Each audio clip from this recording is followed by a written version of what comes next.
The conference hall stretched across 3 kilometers of polished crystal, built by the Valorians who believed that transparent structures promoted honest dialogue. Ambassador Sarah Chen stood at the human podium, her hands gripping the sides as she looked out at the assembled representatives of 4,000 alien civilizations. The Galactic Council had been meeting for 300 years before humanity even discovered faster-than-light travel. And now, 47 years after Earth's admission, the humans were still treated like children at the adult table. The Cathara border incursions are increasing, Sarah said. Her voice translated into thousands of languages by the neural implants every council member wore. In the past 6 months, they have violated our territorial space 19 times. They are testing us, and I urge this council to take action before the situation escalates. A ripple of movement passed through the chamber. The Cathara delegation, their reptilian scales gleaming under the hall's artificial suns, remained motionless. Their lead diplomat, War Commander Thexacal, rose from his seat. He was nearly 3 meters tall. His species evolved from apex predators on a world where violence was rare but decisive. The humans exaggerate, Thexacal said, his translated voice carrying amusement. These were navigation errors, nothing more. Perhaps if humanity's technology was more advanced, such confusion would not occur. Laughter echoed from several delegations. The Zephyrini, beings of crystallized energy, chimed with sounds like breaking glass. The Malothians, who resembled mobile fungal colonies, released spores that translated to mockery in the chamber's atmosphere processors. Sarah felt her jaw tighten. She had been Earth's ambassador for 12 years, and in that time she had learned that most of the galaxy viewed humanity as barely civilized. They had examined Earth's history, seen the wars, the genocides, the nuclear weapons that nearly ended the species in the 21st century. They had decided humans were primitive, violent, and in need of guidance. Commander Thexcal, Sarah continued, maintaining her diplomatic tone, Earth has complied with every council regulation since our admission. We reduced our military to the permitted levels. We dismantled our weapon systems. We accepted junior status and have never challenged the council's authority. But I must remind this assembly that our compliance is a choice, not a necessity. The Valorian Council President, a being named Crystalline Thought Ascending, shimmered with colors that indicated confusion. Ambassador Chen, are you threatening this council?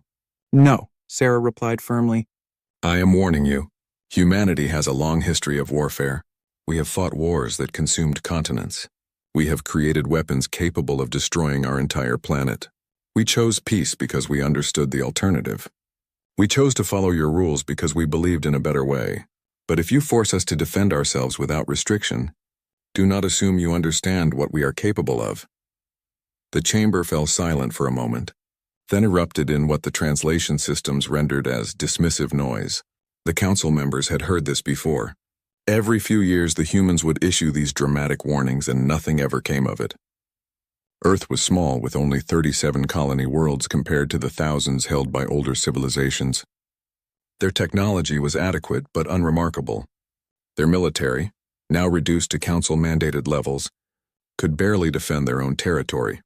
Your warning is noted, Crystalline Thought Ascending said, the colors of its body indicating the matter was closed. The Cathara have assured us that no hostile intent exists. We recommend both parties engage in cultural exchange programs to build mutual understanding. Sarah wanted to scream. Instead, she bowed slightly and returned to her seat. Beside her, Admiral James Okoye, Earth's military representative to the council, leaned close. They don't believe us, he whispered. They never do, Sarah replied. Back on Earth, in a facility buried beneath the Australian outback, Dr. Marcus Webb reviewed the latest reports from the reconnaissance drones monitoring Cathara military movements. The drones were strictly illegal under council law, of course, but Earth had learned early that following every rule would get them killed. Their fleet is massing near the Proxima Junction, Marcus said to the holographic image of General Patricia Zhao, commander of Earth's United Defense Force. That's 3 jumps from New Harmony. New Harmony was humanity's most successful colony, home to 8 million people, and Earth's primary agricultural research facilities. It was also poorly defended, with only a single orbital station and a small defensive fleet. Do we have authorization to reinforce? General Zhao asked. Negative, The Council would notice the fleet movements and demand an explanation. "We're already under observation for our last unauthorized military exercise." General Zhao's expression hardened. She was 72 years old and had served in the military since before first contact with alien life. She remembered when humanity's weapons were unrestricted, when Earth maintained dozens of dreadnoughts capable of cracking moons and orbital weapons that could sterilize continents. She had watched those weapons dismantled, cut apart, scattered across the solar system as scrap metal to satisfy Council regulations. "Have we heard from Site 17? She asked. Marcus smiled slightly. "Construction is on schedule. The first batch will be ready for deployment in 6 months." Site 17 did not officially exist. Neither did Sites 3, 8, 12, or the 43 other hidden facilities scattered across human space.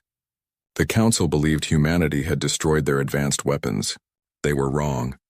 Every schematic, every research file, every tactical doctrine had been preserved, studied, and improved upon. Humanity had spent 47 years pretending to be harmless while preparing for the day when the illusion would shatter. That day came on a cold morning in March, by Earth's calendar. The Cathara fleet, numbering over 400 vessels, emerged from faster-than-light travel in orbit around New Harmony. They did not issue warnings or demands. They simply began firing on the colony's cities. The orbital defense station lasted 6 minutes before a Cathara plasma lance cut it in half. The human defensive fleet, 12 ships following Council-approved designs, engaged immediately. They were outnumbered 30-1 and destroyed within an hour. On the planet below, the bombardment continued for 8 hours before the Cathara ceased fire. 340,000 people died.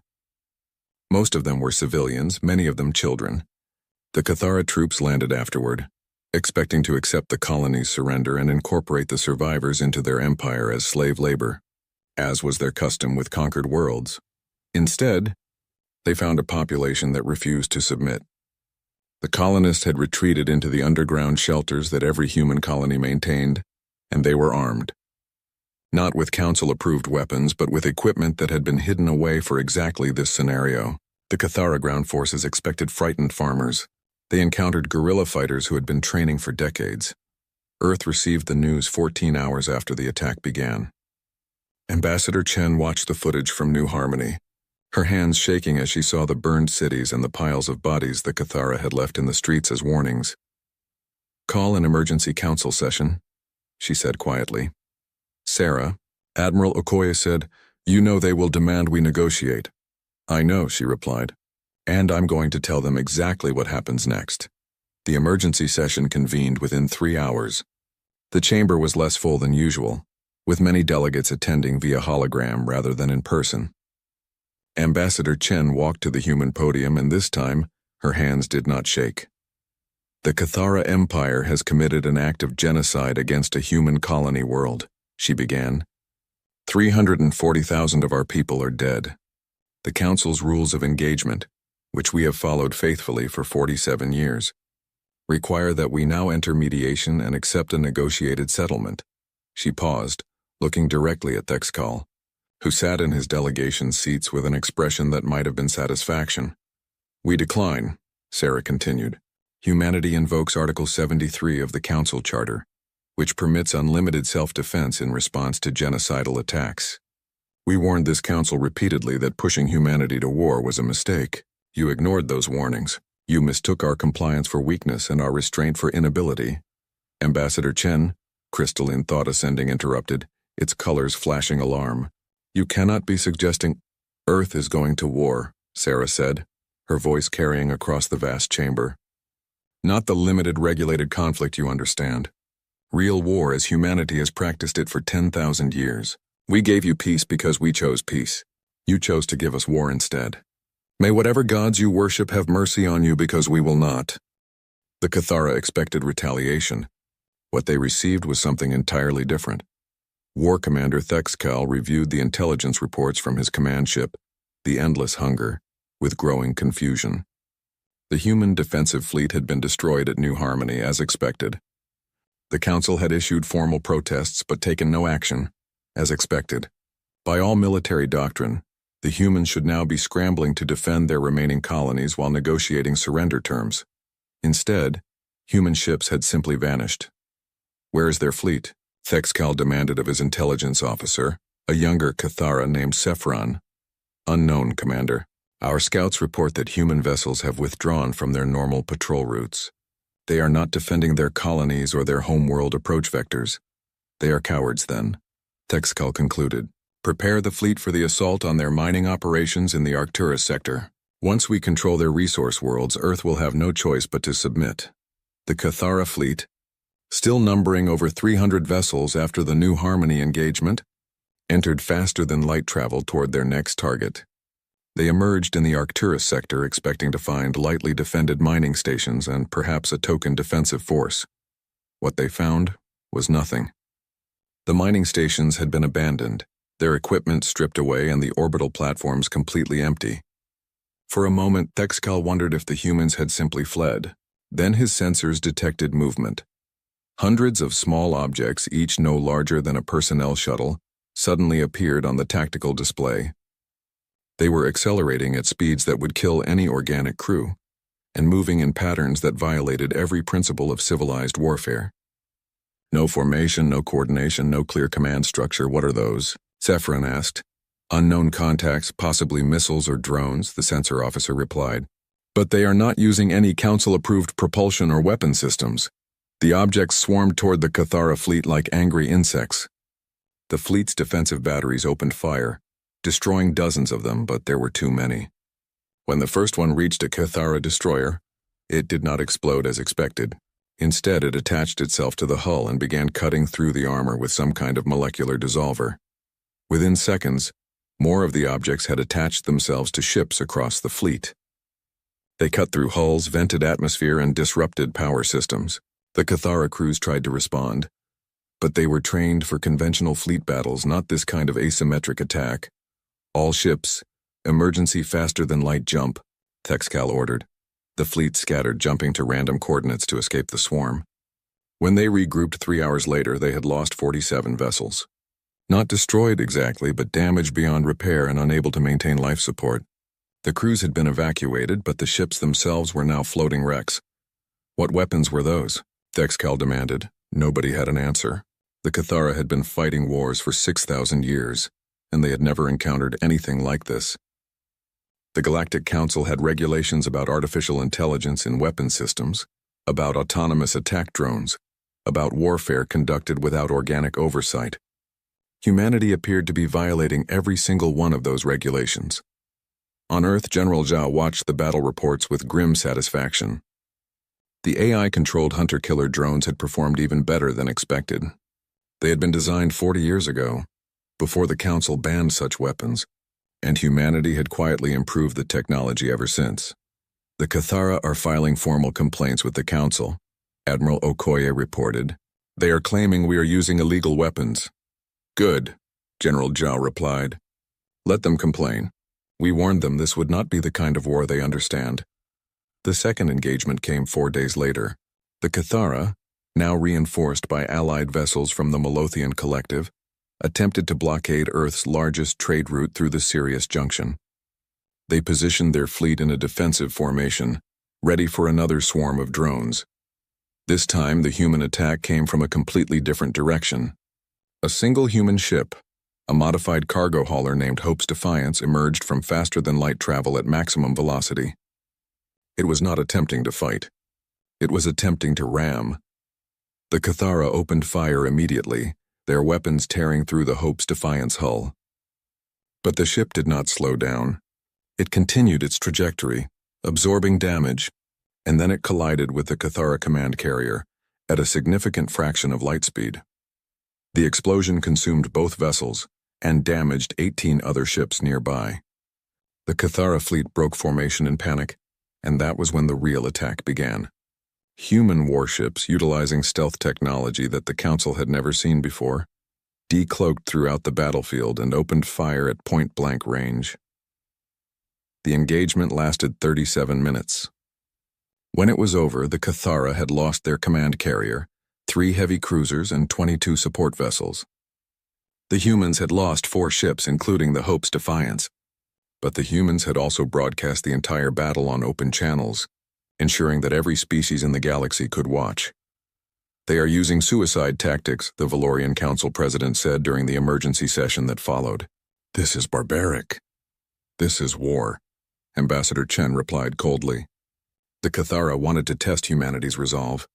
Now they know.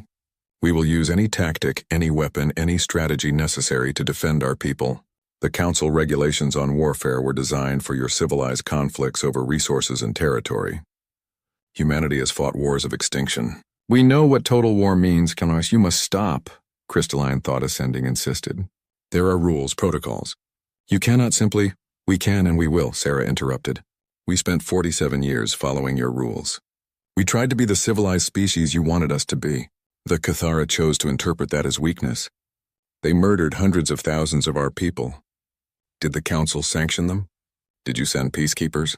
Did you do anything except issue statements of concern? The chamber fell silent. That is what I thought, Sarah continued. Humanity is standing alone as we always have. The difference now is that we are not pretending anymore. The Cathara War Council met aboard their fortress world of Kethra Prime, deep within their imperial territory.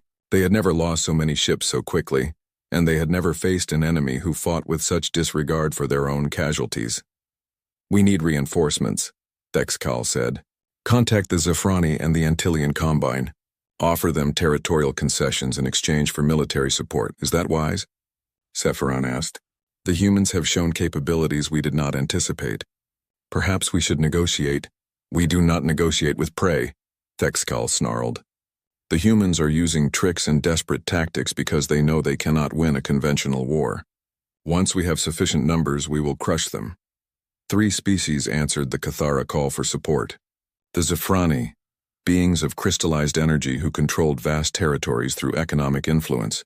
The Antillean Combine, a hive mind species with excellent manufacturing capabilities. And the Drek Sovereignty, warriors who believed in honor and personal combat. Together with the Cathara, they assembled a fleet of over 1,000 vessels, the largest military force assembled in the galaxy for 300 years.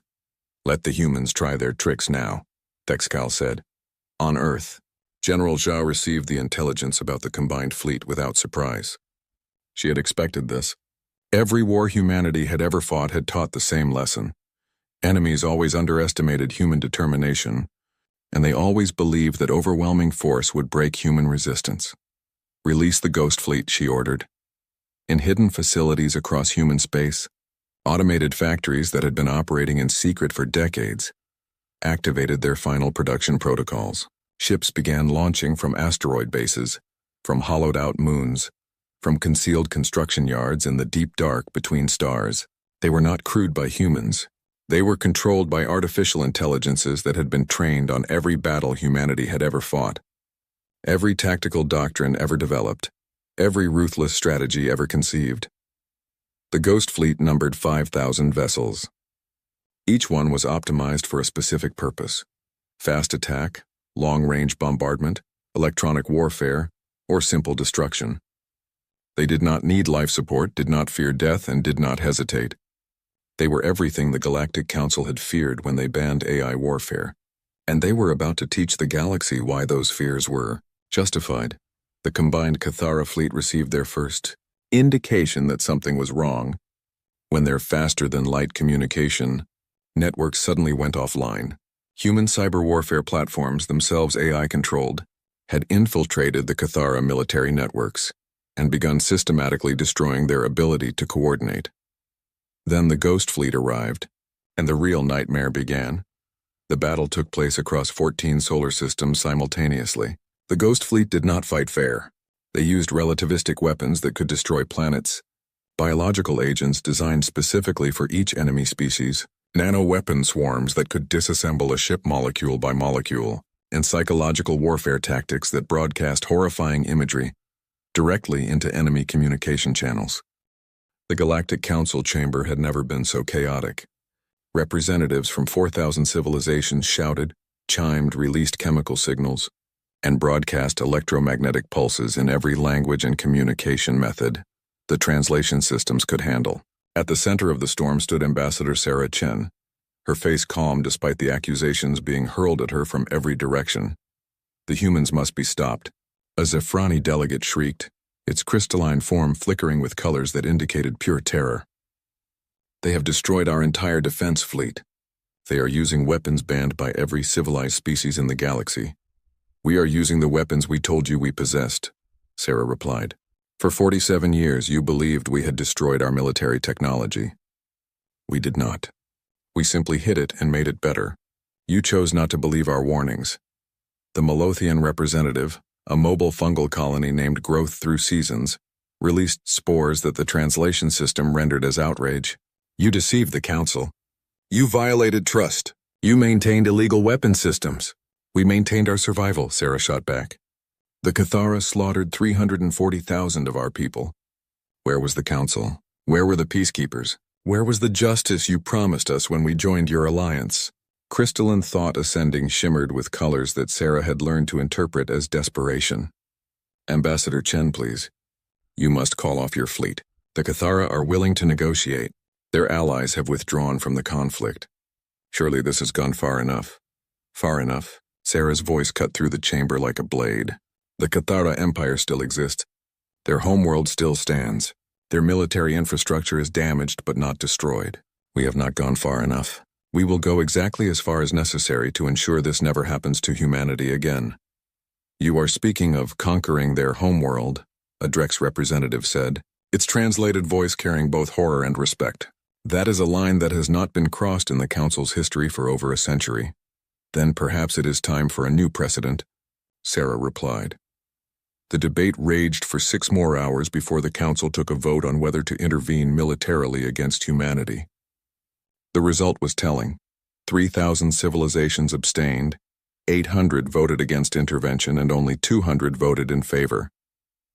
The galaxy had seen what happened to species who fought humanity, and most of them wanted no part of it. On the Cathara homeworld of Kethra Prime, panic spread through the population. The planet had not faced invasion for 4,000 years.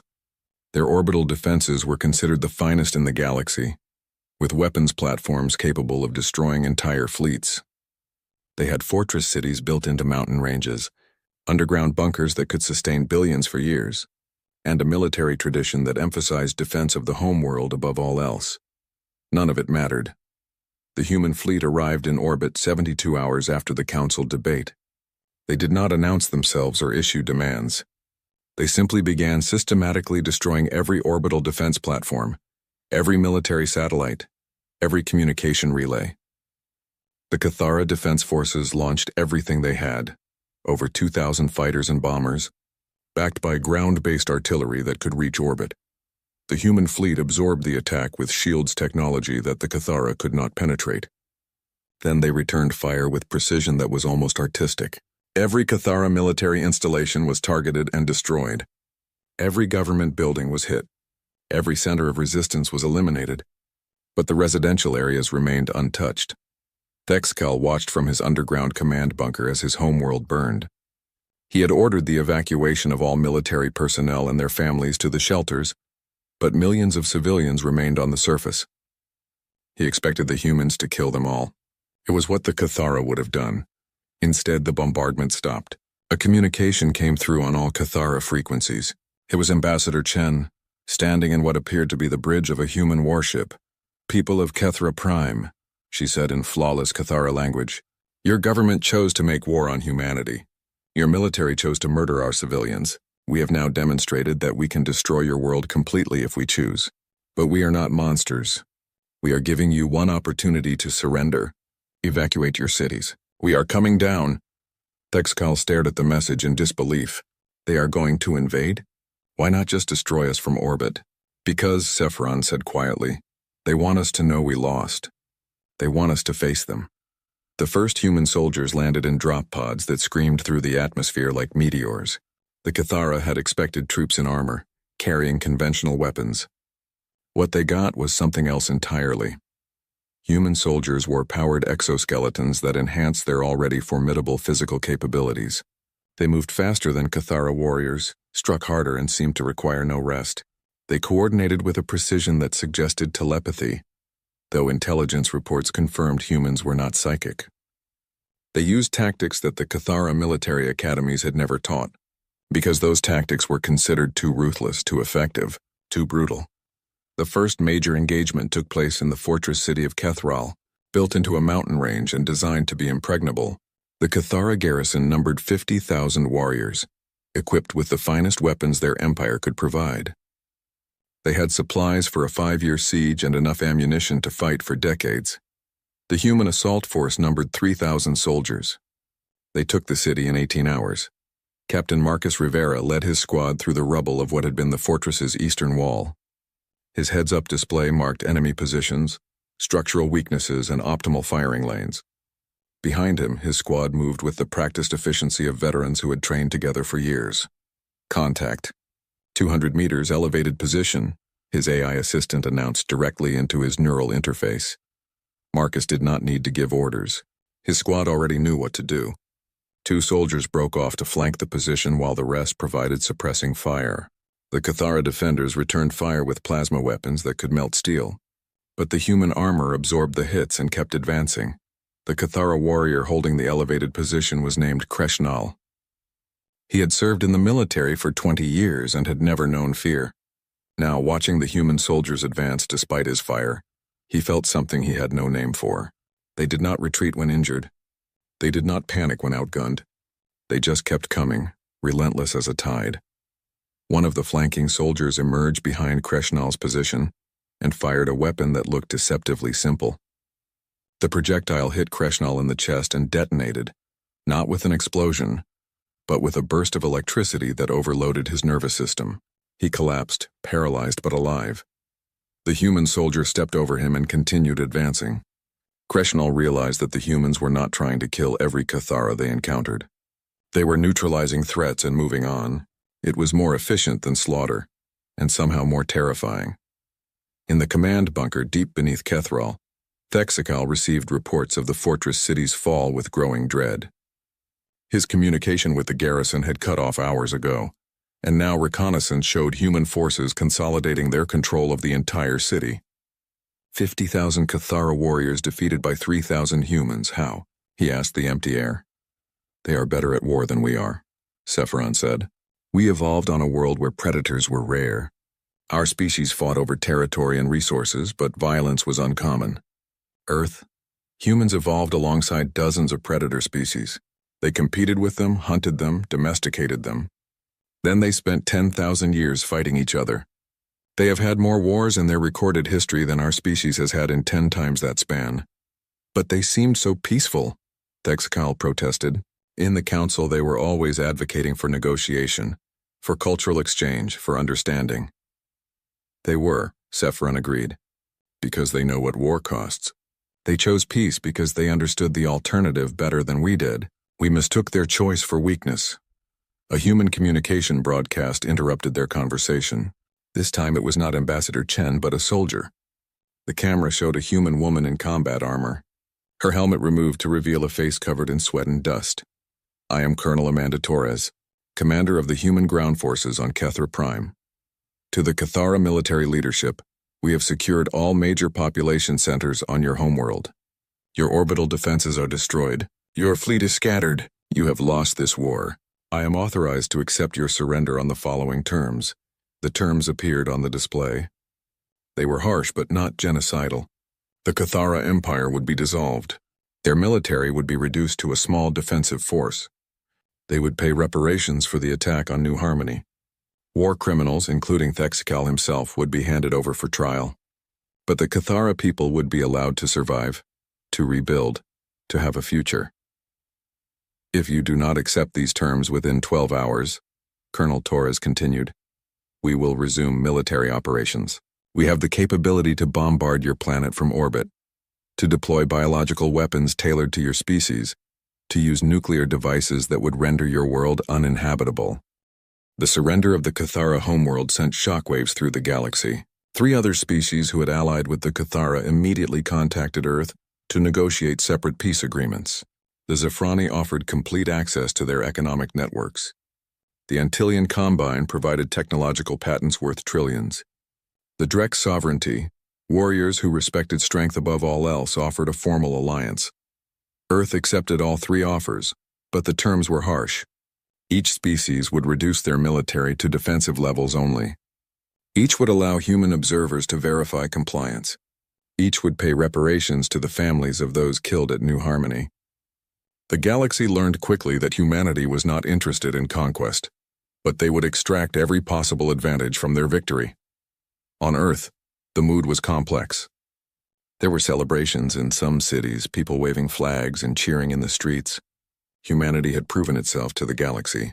They had taken on multiple species and won decisively, but in other places there was a deeper, quieter reaction. Memorials were built for the soldiers who had died. Support groups formed for veterans returning from the war. Religious leaders spoke of the burden of victory and the cost of violence.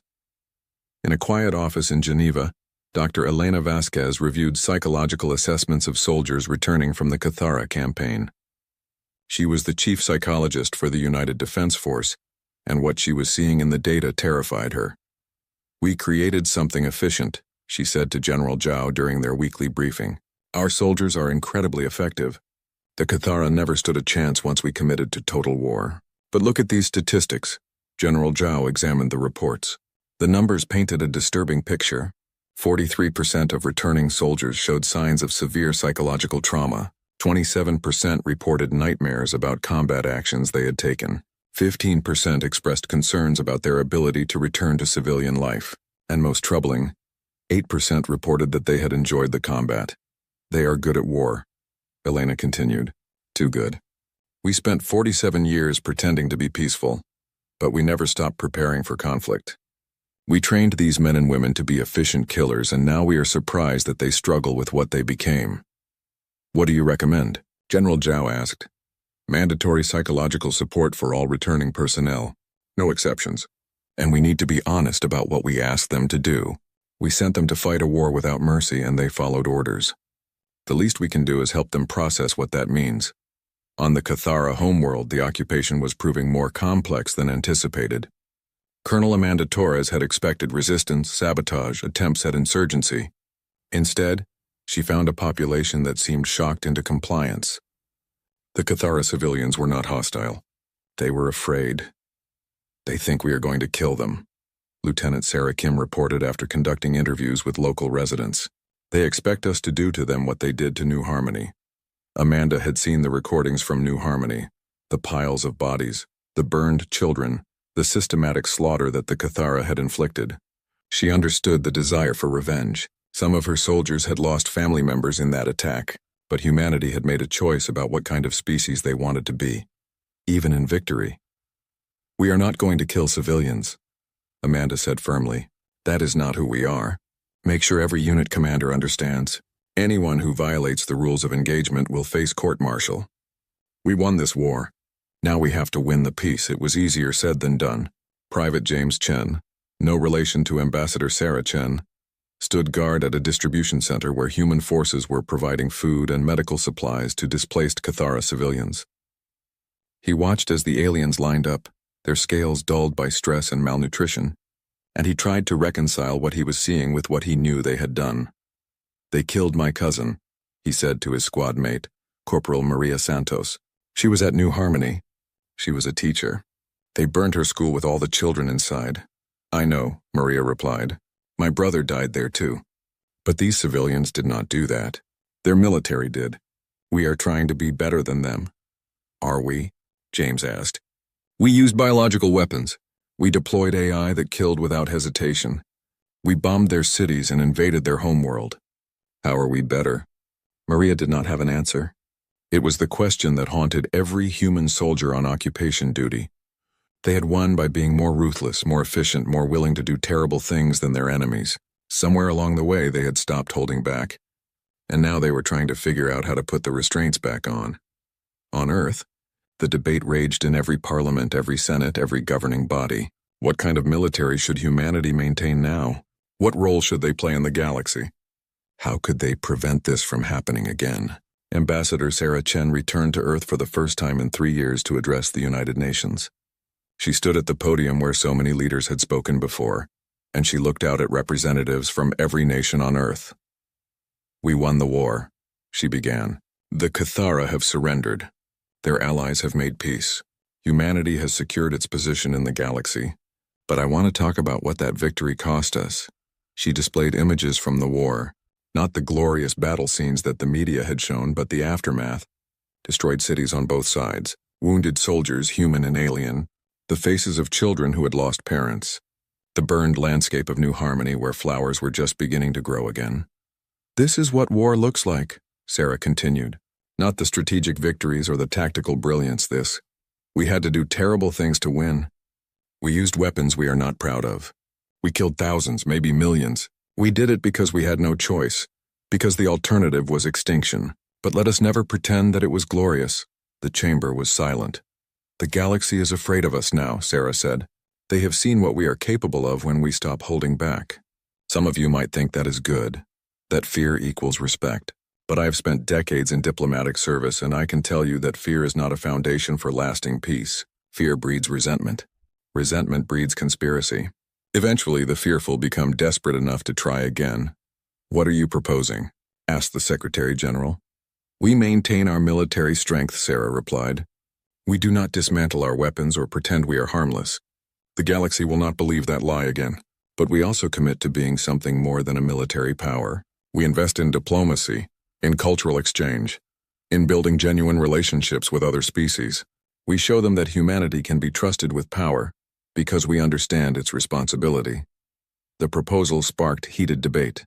Some argued that humanity should leverage its military dominance to expand its territory and influence. Others believed that Earth should retreat into isolation, maintaining defenses but avoiding galactic politics. Still others wanted to pursue Sarah's middle path, maintaining strength while rebuilding trust. On the Cathara homeworld, War Commander Thexkal awaited trial in a human detention facility. He was treated according to the Geneva Conventions, ancient human laws about the treatment of prisoners that the Cathara had never bothered to develop.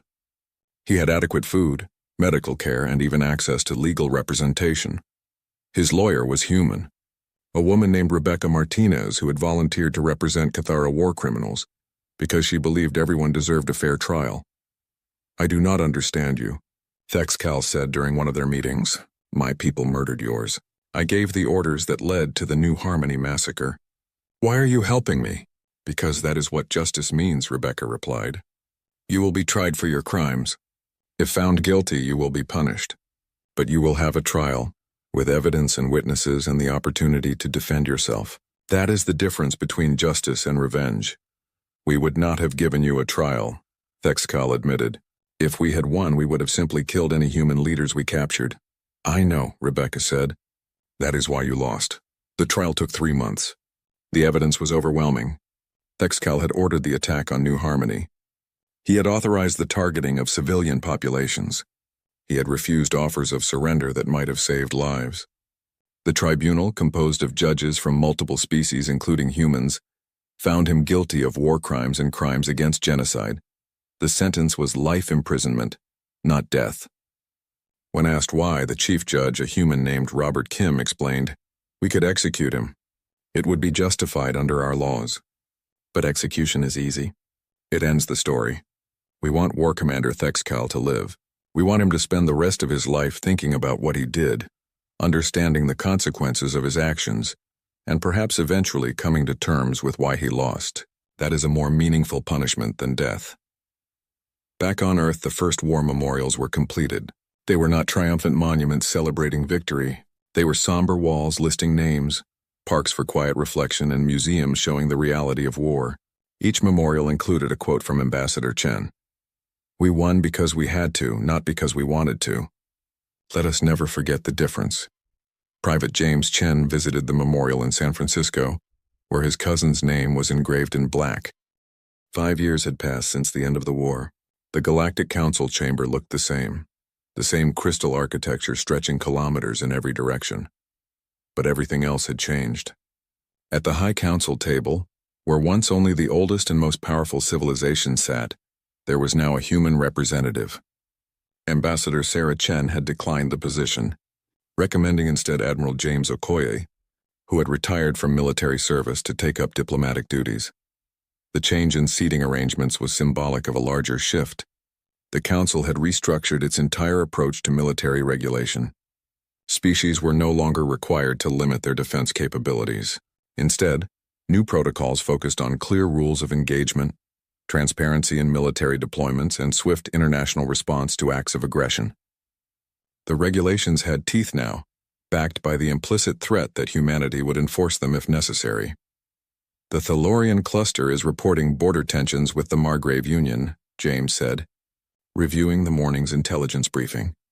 Both sides are mobilizing military assets, but they are following proper notification protocols. Crystalline thought. Ascending shimmered with colors that James had learned to recognize as relief. 5 years ago, such a conflict would have escalated without oversight. Now both parties understand that violations will be addressed by Council peacekeepers. Council peacekeepers, James noted, is an interesting way to say human enforcement fleet. You are not wrong, the Valorian admitted. No species wishes to face humanity in conflict. Your reputation precedes you, it was true. Humanity had become the galaxy's enforcer, not through choice but through necessity. When the Drac sovereignty had attempted to annex a neighboring system 2 years ago, a single human diplomatic ship had arrived and informed them that they had 24 hours to withdraw or face consequences. The Dracs had withdrawn within 6 hours. When pirates began raiding shipping lanes in the outer sectors, human hunter-killer drones had hunted them down with ruthless efficiency. The piracy stopped within weeks. Fear was an effective tool, but James understood what Ambassador Chen had warned about. Fear without trust was a fragile foundation. We need to discuss the cultural exchange program, James said. Earth is proposing an expansion. The program had started small, with a few hundred students from various species attending universities on Earth and human students studying on alien worlds. Now it encompassed thousands of participants, and the results were promising. Young Cathara, who had grown up learning to fear humans, were now studying alongside them, discovering that the same species capable of terrible warfare could also create beautiful art, complex literature, and profound philosophy. The program has the support of most council members, Crystalline Thought Ascending said. Though some species remain concerned about human cultural influence, they are worried we will corrupt their young people with our violent tendencies. James asked with a slight smile. Something like that. On the Cathara homeworld, now officially renamed Kethra, and administered by a coalition government that included both Cathara and human representatives, reconstruction continued. The cities that had been damaged in the war had been rebuilt, often with human assistance. The economy was slowly recovering, and a new generation of Cathara was growing up in a very different world than their parents had known. Sephiron, former military officer and now serving as the Cathara Minister of Reconciliation, walked through a memorial park in the capital city. The park honored both Cathara and human victims of the war, with no distinction between them and death. It had been controversial when first proposed, but Sephiron had pushed for it anyway. They died because of decisions made by leaders, he had argued. Soldiers on both sides, civilians on both sides. We honor them all or we learn nothing. A human woman was sitting on a bench near the memorial wall, staring at a name engraved in both Cathara script and English. Sephiron recognized her from briefings. Colonel Amanda Torres, who had led the invasion force 5 years ago. She visited the memorial every year on the anniversary of the war's end. Colonel Torres, Sephiron said, approaching carefully. I did not expect to see you here. Amanda looked up, her eyes tired. I come every year. That name there, Corporal David Chen, he was in my unit. He died clearing a building in Kethral. He was 23 years old. I am sorry, Sephiron said. So am I. Amanda stood up. I killed a lot of your people, Minister. I followed orders and I did my job, but I still killed them. I thought coming here would help me make sense of it. 5 years later, I am still trying. War makes sense only to those who have never fought in one, Sephiron replied. I have learned that from studying human history. You have a philosopher, a man named Sherman, who said war is hell. He was correct. William Tecumseh Sherman, Amanda confirmed. He also said that war is cruel and you cannot refine it. We tried to refine it, we tried to make it civilized. Then the Cathara killed 300,000 of our people, and we remembered what war really is. They stood together in silence for a moment. Two veterans on opposite sides of a conflict neither had wanted. Your people are afraid of us, Amanda finally said. I can see it every time I visit. They are polite, they are cooperative, but they are afraid. I understand why, but I wish there was a way to change it. Time, Sephiron suggested, and actions that build trust. You are here, after all. You could have stayed on Earth, enjoyed your victory, forgotten about us. Instead, you come back every year to remember our dead alongside your own. That means something. On Earth, in a small apartment in Chicago, James Chen had completed his transition back to civilian life. It had not been easy. The war had changed him in ways he was still discovering. He attended therapy twice a week, part of the mandatory program for all veterans. He had nightmares sometimes, seeing the faces of Cathara soldiers he had fought against, wondering if they had families, if they had been good people following bad orders. His therapist, Dr. Vasquez, had helped him develop coping strategies, but the real breakthrough had come when he started volunteering at a refugee center that helped Cathara civilians who had emigrated to Earth. There were not many, only a few thousand across the planet, but they needed support adjusting to human society. Why did you come here? James asked a young Cathara female named Shikala during one of their mentoring sessions. After everything that happened, why would you want to live on Earth? Because Earth is where the future is, Shikala replied in heavily accented English.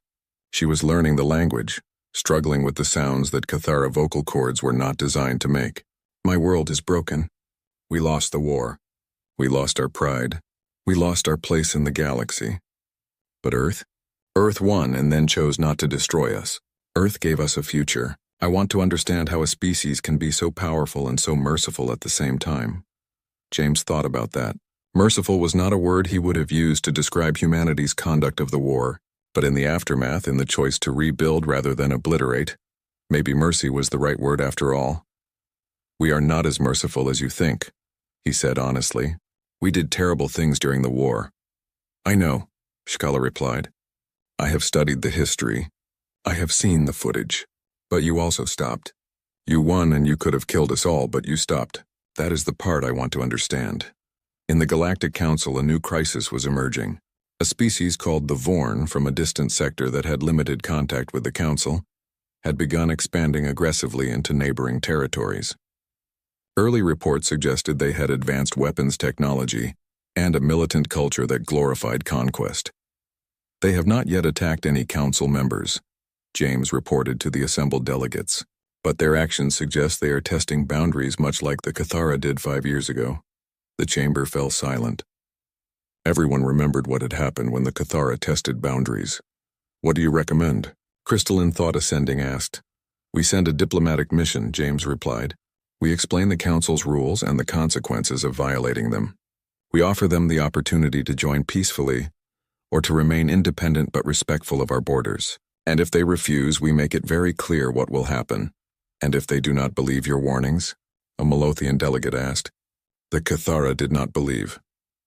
Then they will learn the same lesson the Cathara learned, James said grimly. But hopefully they are smarter. The diplomatic mission was led by a joint team of humans and Cathara, a symbolic choice that showed the galaxy how much had changed. Sephiron represented the Cathara, and he brought with him recordings of the war, footage of the devastation, testimony from survivors. The message was clear. This is what happens when you challenge humanity. The Vorn leaders watched the presentations in silence. They were insectoid beings with compound eyes that reflected no emotion humans could read. But their translator rendered their final response clearly. We understand. We will respect Council boundaries. The crisis was resolved without bloodshed. It was a small victory, but an important one. The galaxy was learning that humanity's threats were not bluffs, but also that humanity preferred peace when possible.